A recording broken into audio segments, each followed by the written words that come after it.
여러분 안녕하세요. 요한계시록의 수신자들의 삶의 정황이 어떠했는가에 대해서 우리가 계속 공부를 해나가고 있습니다. 이제 동영상의 길이를 너무 길게 할 수가 없어서 제가 이것을 이제 여러 번에 나눠서 이야기를 하고 있습니다. 그래서 이번 시간에도 지난 시간에 이어서 또 계속 수신자들의 어떠한 삶에 처해 있었는가, 요한계시록의 저자 사도 요한이 수신자들의 어떠한 점 때문에 그들을 격려하고 위로하고자 요한계시록이라는 회람서신, 예언서, 이런 묵시문학 장르에 속한 이 독특한 그 서신을 써서 수신자들한테 보냈는가에 대해서 이번 시간에도 이어서 지난 시간에 이어서 이렇게 또 공부를 해보도록 하겠습니다. 먼저 계시록 13장 18절 말씀을 한 번 더 읽겠습니다.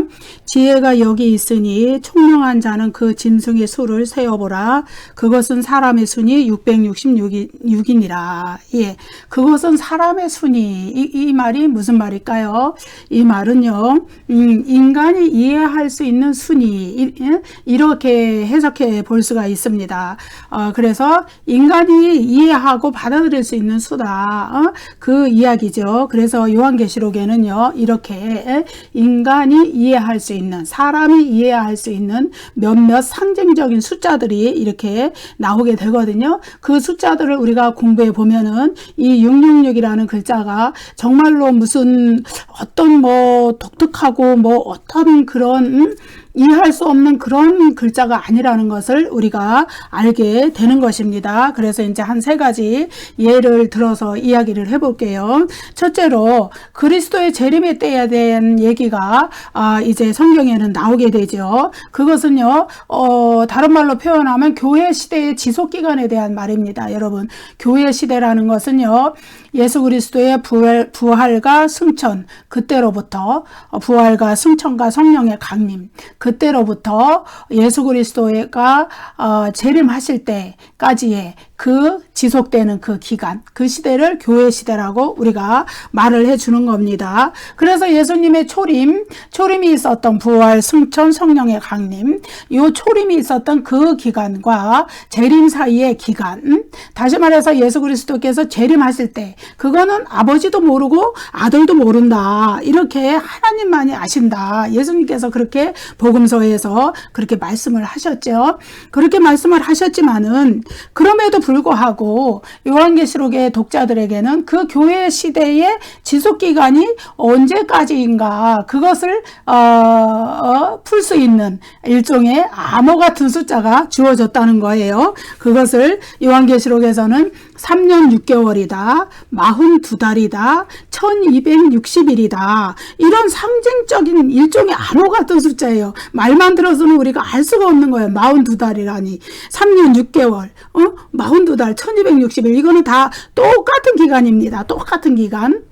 똑같은 기간인데 이 기간을 교회의 존속 기간으로 주셨다는 거예요. 교회 시대로. 이 기간이 지나면 그리스도의 이제 재림이 이루어지는 그때가 도래한다는 것이죠.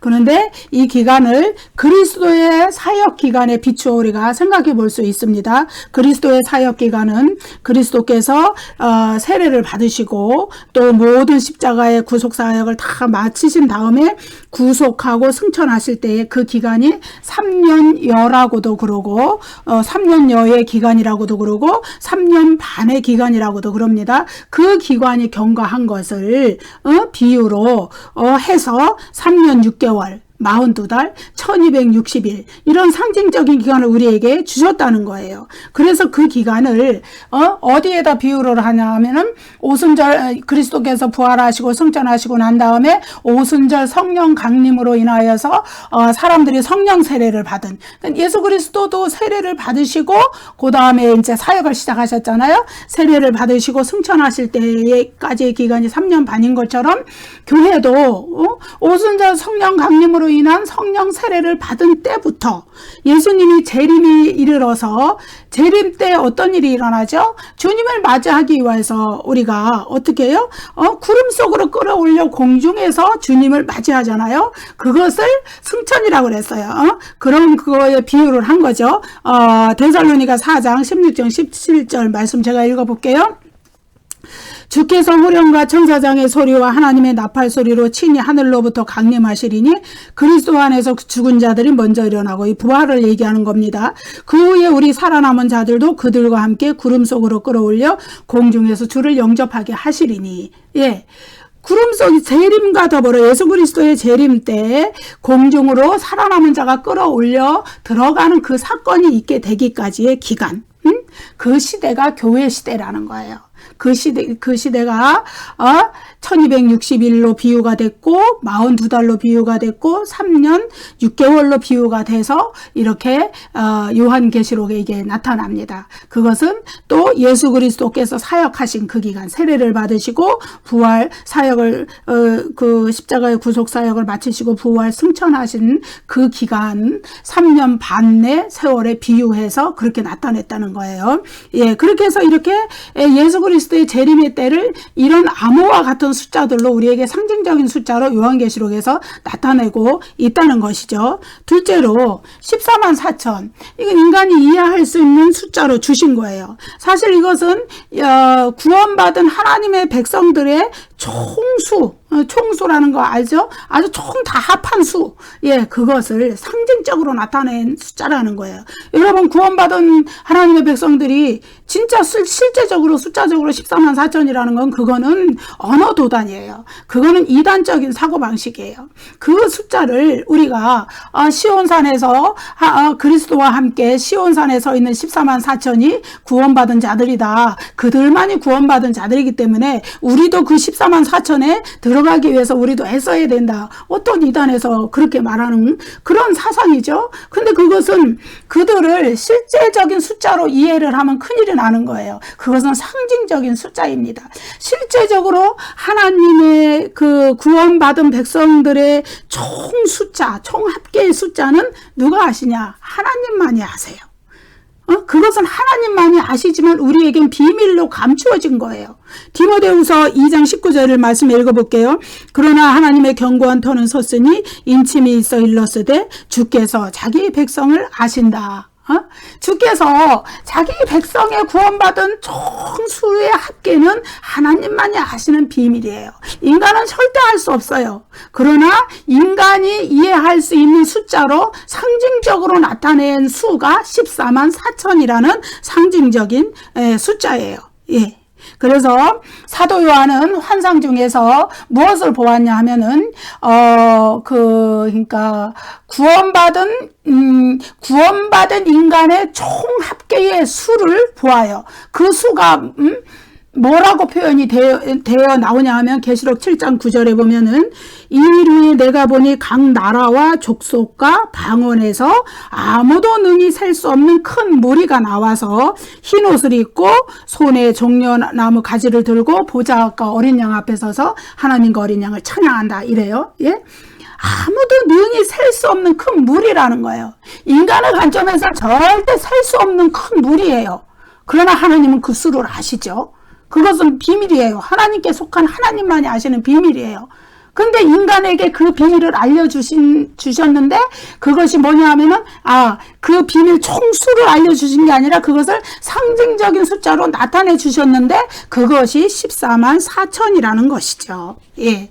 그래서 우리는 하나님의 구원받은 자녀들의 총 합계 수가 상징적으로 나타난 수가 14만 4천이다. 이렇게 이해하시면 돼요. 그 다음에 세 번째로 계시록 21장 17절에 보면은요, 예루살렘 성곽의 측량이 되어 나옵니다. 근데 그게 144 규빗이라고 나와요. 여러분 144 규빗이라는 숫자가 사실은 작은 숫자지요. 그런데 거기에 뭐라고 나오냐 하면은 그 성곽을 측량함에 144 규빗이니 사람의 측량 곧 천사의 측량이다. 이렇게 나옵니다. 그 측량이라는 거는요, 우리가 하늘에서 내려온 새 예루살렘의 그 성곽에 그거를 어떻게 인간의 숫자로 측량할 수는 없는 거예요. 그거는. 그렇기 때문에 사람의 측량으로, 사람이 이해할 수 있는 측량으로 144규빗이라고 상징적인 숫자로 나타내 주는 거예요. 여러분 14만 4천이라는 숫자가 완전수를 의미하듯이 144라는 숫자도 완전수를 의미합니다.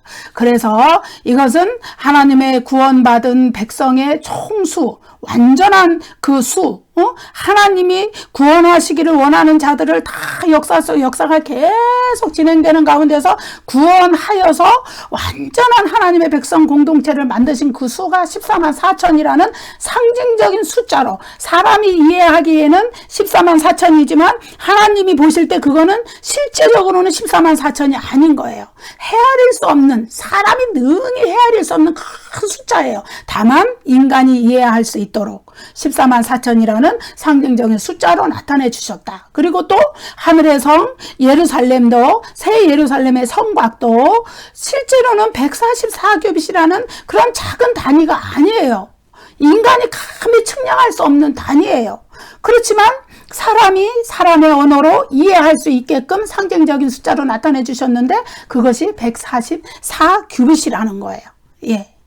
그래서 하나님께 속한 것, 구원받은 사람의 총 합계의 수도 그렇고, 또 하늘에서 내려온 새 예루살렘, 그 하늘에 속한 그 새 예루살렘도 성곽도 그렇고, 그리고 또 예수님의 재림의 때 이 교회가 언제까지 지속될 것인가에 대한 그 기간에 대한 그 숫자도 그렇고, 이 모든 것들은 사람은 알 수 없어요.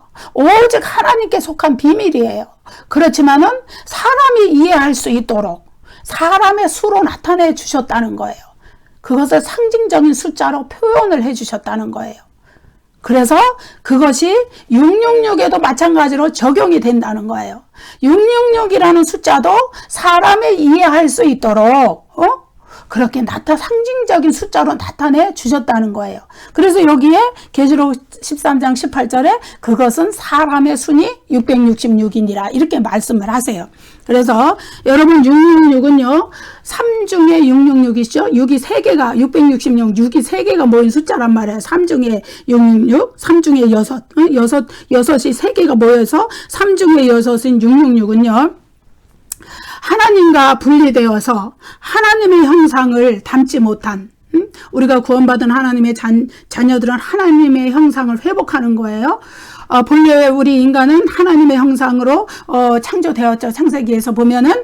그렇지만은 죄와 더불어서 인간이 타락했고 하나님의 형상을 잃어버린 상태에 있었어요. 그렇지만은 또 구원받은 하나님의 자녀들은 그리스도의 형상을 닮아가고 하나님의 형상을 회복해가는 그러한 과정에 있어요. 그런데 구원받지 못한 불신자들은 어때요? 하나님의 형상을 이루지 못하는 거예요. 회복받지 못하는 거예요. 하나님과 그들은 분리되어 있는 인간들이에요. 그들은 짐승, 사탄, 적그리스도 그런 것들을 따르는 그런 세력들인 거예요. 그래서 짐승이 두 종류가 있다 그랬어요. 제가 요한계시록 13장에 보면은 바다에서 올라온 짐승이 있고 그것은 적그리스도로 상징하는 그러한 그 실존을 말해요. 그 다음에 이제 땅에서 올라온 짐승, 그것은 이제 어떤 거짓 선지자들, 거짓 종교의 지도자들로서 바다에서 올라온 짐승, 그러니까 적그리스도를 위하여서 헌신하고 그들의 프로파간다를 위해서 존재하는 그런 인간들. 그래서 많은 사람들이 적그리스도를 따르도록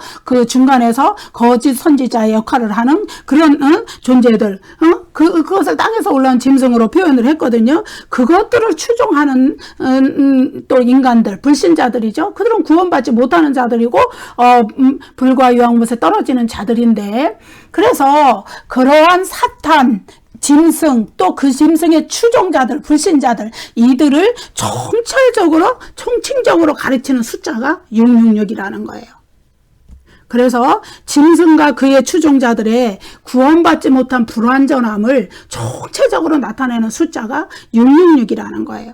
그래서 이 666이라는 숫자는 결코 역사 속에 어느 한 개인만을 총칭하는 숫자가 아니고, 더군다나 또 로마 시대에 한 개인에 국한된 숫자도 아니에요. 물론 그들도 666을 받은 666을 상징적으로 나타내는 적그리스도의 세력의 한 사람이에요. 하나의 적그리스도예요. 제가 지난 강의에서도 말했지만은 적그리스도는 역사 속에서 딱 한 번 나타나는 것이 아니고 다중 성취를 이룬다 그랬어요. 예. 여러 번 나타나는 거예요. 누구든지 하나님을 배반하고 대적하고 하나님의 백성들을 박해하고 그래서 하나님의 백성들을 고난으로 몰아넣는 그러한 그 사탄의 앞잡이 노릇을 하는 인간 통치자, 그들은 적그리스도예요. 그는 짐승으로 상징되는 사람이고 그는 666으로 표현할 수 있는 사람이에요. 그런데 그 666은 역사 속에서 단 한 번만 나타나는 것이 아니라 여러 번 나타났다는 거예요. 자신을 신이라 칭하고 또 자신이 신이기 때문에 절대적인 권력을 가지고 있다고 하나님을 대적하고 하나님이 받아야 될 경배와 찬양과 영광을 자신이 스스로 받는 자, 그러면서 하나님의 백성들을 탄압하고 고난 속에 몰아넣고 순교를 시키고 또 그러한 가운데 많은 사람들을 불못으로 유황 불못으로 끌고 가는, 지옥으로 끌고 가는 그런 자들, 또 그 적그리스도, 그 짐승으로 상징되는 존재를 추종하는 자들, 이들이 다 666에 해당되는 것입니다. 예? 그래서 그 영적인 존재라고, 영적인 이거는 개념이라고 이해할 수가 있어요. 예. 더욱이 그들은 이제 그럼 말하자면 앞에서 말한 14만 4천 하나님의 구원받은 백성의 총 합계한 그 총수, 그거를 상징적으로 나타내는 그런 구원받은 전체 교회 공동체를 상징적으로 나타내는 그 14만 4천과 전혀 다른 반대의 위치에 있는, 대조적인 위치에 서 있는 그런 사람들과 그 짐승과 사탄, 용의 세력과 이런 것들을 총칭적으로 나타내는 게 666이라 그러면은 14만 4천은 구원받은 하나님의 백성 공동체를, 총체적인 공동체를 상징적으로 나타내는 숫자가 14만 4천이다. 이래서 이 대립적인 개념을 이 요한계시록 안에서 666과 14만 4천은 나타낸다는 것을 우리가 알 수 있어요. 예, 여러분. 숫자 7이라는 것은 하나님의 완전하심을 나타내는 상징적인 숫자입니다. 그런데 이제 요한계시록 1장 4절 5절에 보면은 삼위일체 하나님에 대한 이야기가 나오죠. 삼위일체 하나님은 완전하신 분이에요. 그래서 그 완전하신 삼위일체 하나님을 예를 들어 상징수로 표현을 한다면 777 이렇게 표현할 수 있어요. 그렇지만은 거기에 못 미치는 불완전한 그 짐승의 수, 그것이 바로 666입니다. 그들은 피조물에 불과하기 때문에 아무리 자기가 나는 하나님이다. 예를 들어 도미티안 황제 얘기를 좀 이따 또 할 건데요. 도미티안 황제가 내가 데우스야. 데우스. 하나님이야. 내가 키리오스야. 주님이야. 아무리 자기 자신을 그렇게 말해도 그는 짐승이에요. 짐승으로 상징되는 인간이에요. 적그리스도예요. 그는. 그래서 그는 666밖에 되지 않아요. 하나님의 완전하신 삼위일체인 777에 못 미쳐요. 모방에 불과해요. 하나님의 그 찬양, 하나님이 찬양 받으시고 경배하시고 영광을 받으실 그 유일하신 하나님을 나타내는 그 완전수에 못 미치는 666밖에 되지 않아요. 예? 우리가 하나님의 삼위일체의 대조적으로 사탄의 삼위일체를 말합니다. 뭐냐면은 용이라고 불리는 사탄, 요한계시록에서 용, 옅뱀 뭐 여러 가지 이름으로 불려요. 사탄은 그 사탄, 또 사탄 하나, 또 짐승이라고 상징화돼서 나타나는 적그리스도, 또 땅에 있는 짐승, 첫째 짐승에 비해서 둘째 짐승, 땅에서 올라온 그 짐승, 거짓 종교, 거짓 선지자, 그것을 사탄의 삼위일체라고 할 수 있어요. 그들이 666을 이루어요. 그렇지만은 그들은 결코 하나님을 아무리 모방해도, 아무리 자기네들이 하나님의 영광을 찬탈하고 하나님이 경배받으실 그 경배를 자기네들이 찬탈해서 대신 받고 하나님이 받으실 찬양을 대신 찬탈해서 자기네가 그 자리에서 막 찬양과 경배와 영광을 받으려고 해도 그들은 피조물에 불과하고 멸망을 당할 사탄의 세력에 불과하다는 것을 이 666이라는 숫자가 나타내주고 있는 것입니다. 예. 그래서 이제 이 666으로 우리 칭함을 받았던 도미티안 황제, 이분에 대해서 조금 더 우리가 얘기를 해야 돼요. 요한계시록이 기록될 당시에 황제죠. 도미티안 황제. 그래서 AD 주후 90년에서 95년경, AD 90년에서 95년경 이 무렵에 요한계시록이 기록되었다고 보고 좀 더 정확하고 구체적으로는 95년경에 기록되었다고 보는데 그 시기에 이 도미티안 황제의 그 자기 신성화, 신격화 또 그리고 공포 통치, 자기를 막 그 신격화하지 않는 자들에 대해서 막 박해하고 막 잡아 죽이고 막 이런 공포 통치는 아주 극에 달해 있었어요. 그래서 그는 좀 전에도 말했듯이 나는 주님이고 나는 하나님이야. 나는 데오스고 나는 키리오스야. 이것을 사람들에게 공경하니 외치게 했어요. 옛날에 이제 계시록 4장, 5장 이 부분에 가면 이제 다시 배울 것입니다. 그때는 집단 찬양, 집단 찬가 그런 것이 유행을 했어요. 뭐냐 하면은 수많은 군중들이 모여서 찬가를 드리는 거예요. 누구한테? 로마 황제한테. 그래서 그 찬가에서 도미티안 황제를 향하여서 우리의 주님이시여, 우리의 하나님이시여 막 이렇게 부르게 했던 거예요. 예, 그가 하나님께 벌을 안 받을까요? 엄청난 벌을 받죠. 결국은 측근에 의해서 자기를 지키던 근위대에 의해서 암살을 당하고 그가 어디로 갔을까요? 영원히 다시 죽지 않는 몸으로, 부활한 몸으로 죽지 않을 몸으로 영원히 고통을 당할 불못으로 떨어진단 말이에요. 그가 결국은 이제 재림 때 부활을 하게 되면, 지금은 이제 그 이전에 음부에 가 있겠지만 여러분 이걸 좀 배워야 돼요. 요한계시록에서 지옥은 한 단계가 아닙니다. 음부라는 임시 지옥이 있어요. 지금 죽은 자들은 임시로 이 음부라는 지옥에 가 있고, 나중에 그리스도의 재림 때 크고 힘보자 심판을 거쳐서 이제 부활을 하게 되고, 그 부활한 몸을 가지고, 지금은 이제 육신은 그 땅에 묻혀 있고 영원히 음부에 가 있는 거예요. 그때는 부활한 몸과 같이 결합을 해서 영원히 죽지 않고 영원히 존재하는 고통과 괴로움이 지속되는 그 불못에 들어가게 돼요. 요한계시록 20장에 가면 그 얘기가 이제 나오는데, 이제 제가, 본문 강의에 들어가기 전에 이 서론적인 이 강의를 하는데 마지막 부분에서 이것을 이제 다시 이렇게 구별해서, 이야기해 줄 거예요. 신약 성경과 요한계시록에 나타난 낙원, 파라다이스, 그 다음에 음부, 하데스, 그 다음에 이제 불못, 또, 복음서에 나오는 지옥, 게헨나라고 그러거든요. 그런 개념이 어떤 차이점이 있는지에 대해서 제가 이제 요한계시록 본문 강의에 들어가기 직전에 그것을 마지막으로 정리를 해드리고, 그 다음에 이제 요한계시록 본문 1장 1절부터 이렇게 들어가도록 하겠습니다. 아무튼 그는 지금은 음부에 가 있지만은 이제 어떻게 해요? 나중에는 이제 그런 무서운 지옥의 불못의 형벌을 당할 것이에요. 어쨌든 그는, 도미티안 황제는 그런 인간이었어요. 그래서 그는 능히, 짐승으로 불릴만 하고, 666의 수로 불릴만 한 그런 인간이었다는 거죠. 자, 도미티안 황제 시대에 황제 숭배가 이제 각 지역에서 로마뿐만 아니라 각 지역에서 시행이 됩니다. 그래서 그 로마 제국의 동부 지역에 있었던 소아시아에도 예외 없이 그 황제 숭배에 광풍이 몰아쳤어요. 그래서 그 지방의 도시에서, 소아시아의 각 도시에서 그 자체적인 규례들을 제정을 합니다. 무슨 규례? 황제 숭배를 하기 위한 그 자체적인 규례들을 제정해서 그것을 지키게, 그 도시의 주민들에게 그것을 지키게 함으로써 황제 숭배를 실천하게 했던 거예요. 그리고서 그 지방 정부의 관리들은 그것을 통해서 이제 어떻게 하나요? 이제 충성을, 로마 제국에 대한 충성을 맹세해 나가는 거죠.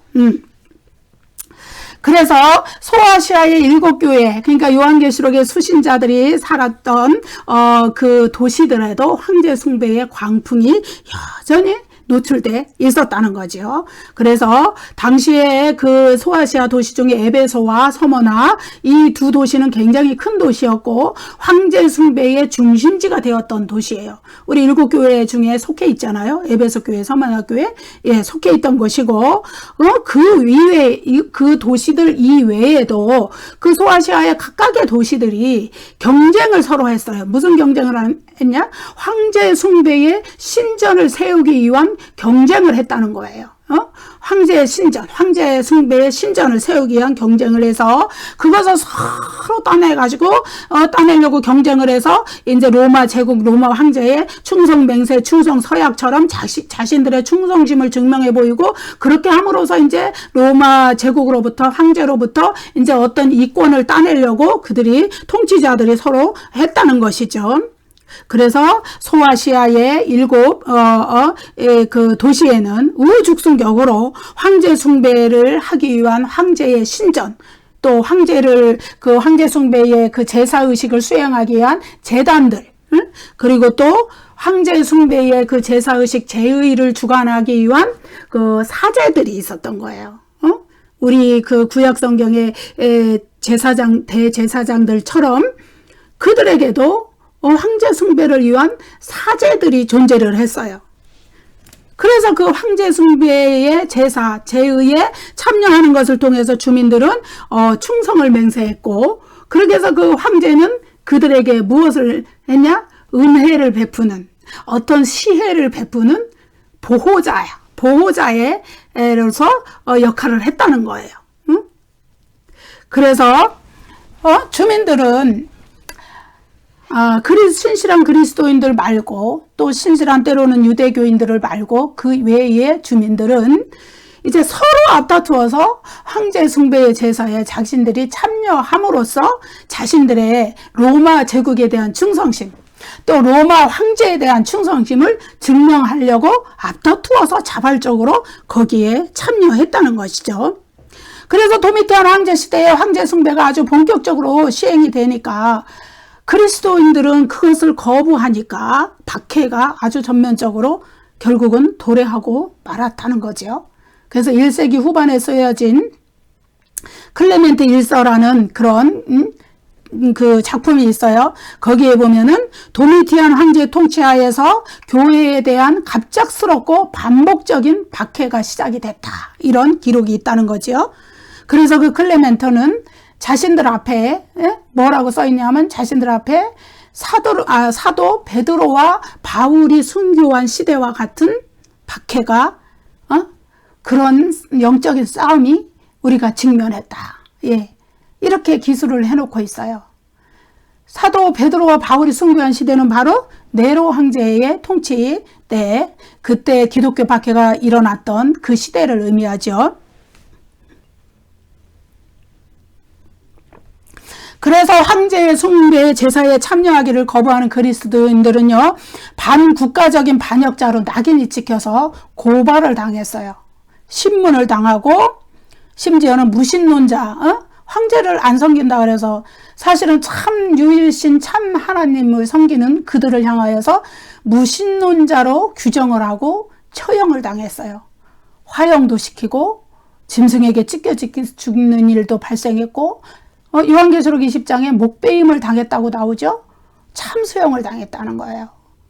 근데 그 참수형을 도끼로 했다는 말들도 있어요. 도끼로 참수형을 당했다. 이렇게 도끼로 이제 이렇게 잘라 죽이는 거죠. 목을 잘라서.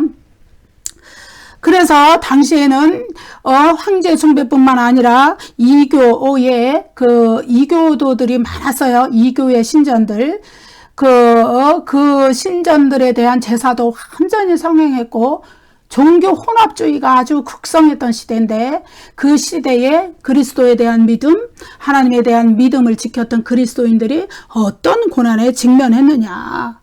그것을 우리가 그 수신자들의 삶의 정황이 얼마나 풍전등화와 같은 그런 상황에 처해 있었는지 우리가 알게 되죠. 그렇지만 사도 요한은 그러한 박해에도 불구하고 너희가 황제 숭배를 거부해야 한다. 왜? 그것은 우상 숭배이기 때문이다. 그렇게 이제 투쟁을 권고한 거예요. 요한계시록을 통해서 강력하게 경고한 거예요.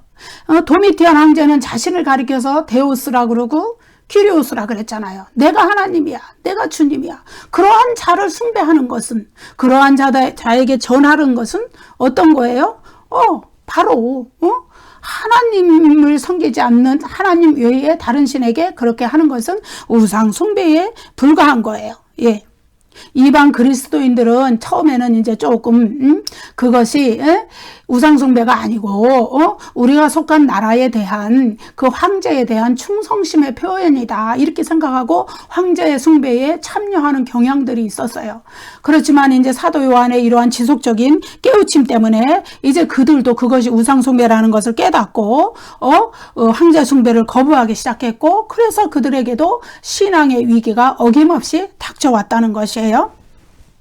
로마 황제는 자신이 절대적인 만물의 통치자이며 주인이다 이렇게 자기를 내세우면서 숭배받으려고 했어요. 아까도 말씀드렸듯이 찬양과 경배를 막 받기를 집단 찬양을 받으면서 그렇게 했던 거예요. 또 당시에 대표적인 신 제우스 신이죠. 제우스 신이 이전에도 계셨고 현재에도 계시고 영원히 계실 신이다 이렇게 숭배를 받았어요.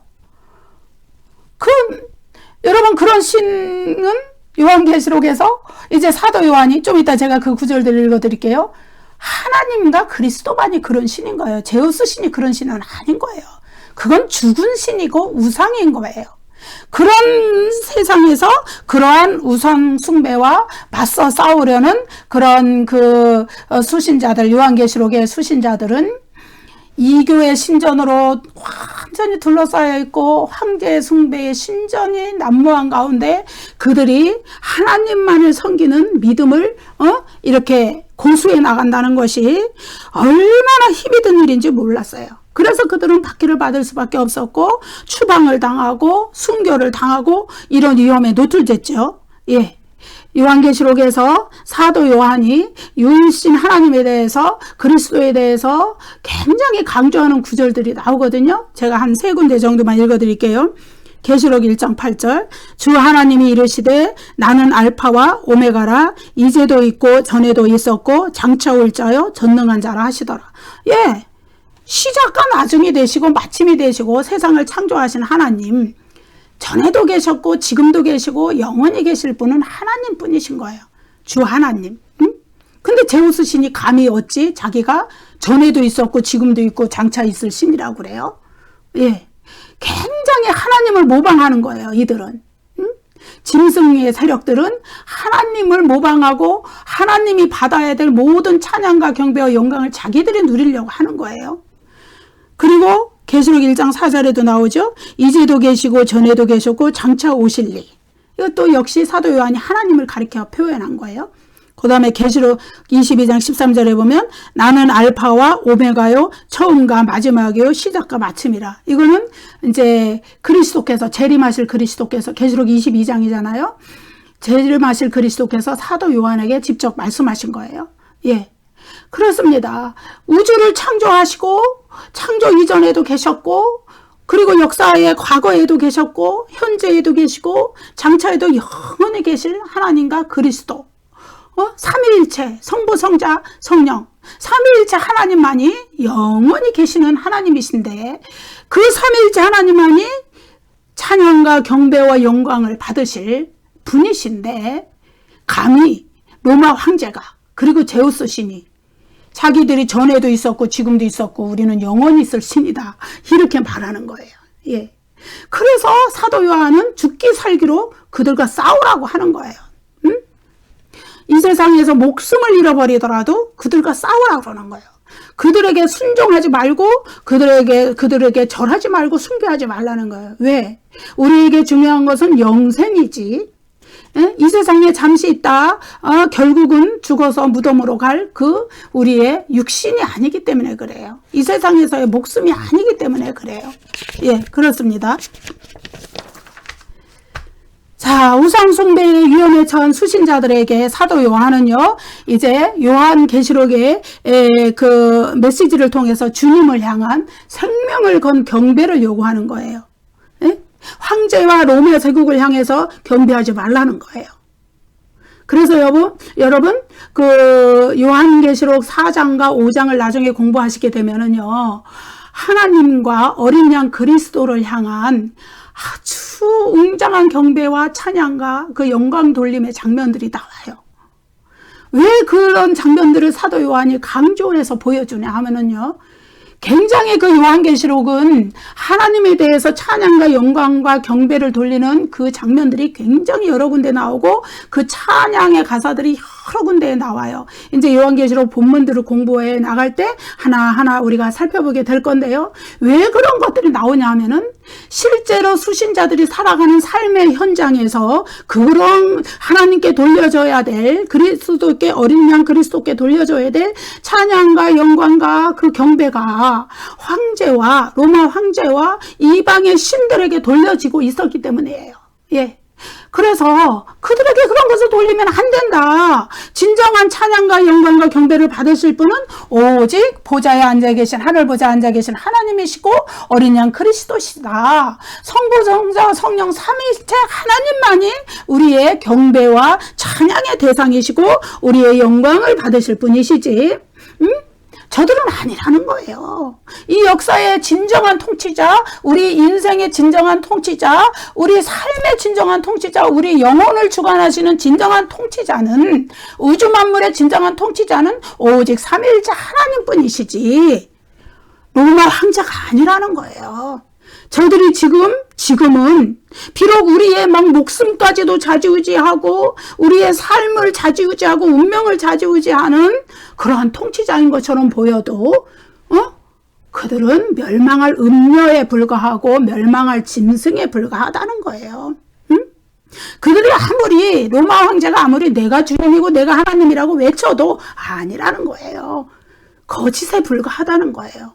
그 거짓에 순종하고 숭배하고 그들에게 섬기고 그러면은 우리는 우리의 영생을 잃어버릴 수밖에 없기 때문에 처절하게 싸우라는 경고가 이 짐승에 대한 짐승의 수, 짐승의 표, 이 짐승에 대한 이 요한계시록의 메시지에 다 나타난 겁니다. 그래서 사도 요한은 요한계시록의 메시지들을 통해서 진정으로 우리를 다스릴 진정한 통치자, 우주 만물의 통치자는 초월적인 실제로 계시는, 우리 눈에 보이지 않지만은 우리가 눈으로 볼 수 있는 것은 이 세상에 보이는 것이죠. 가시적인 영역 안에 있는, 보이는 영역 안에 있는 것 뿐이에요.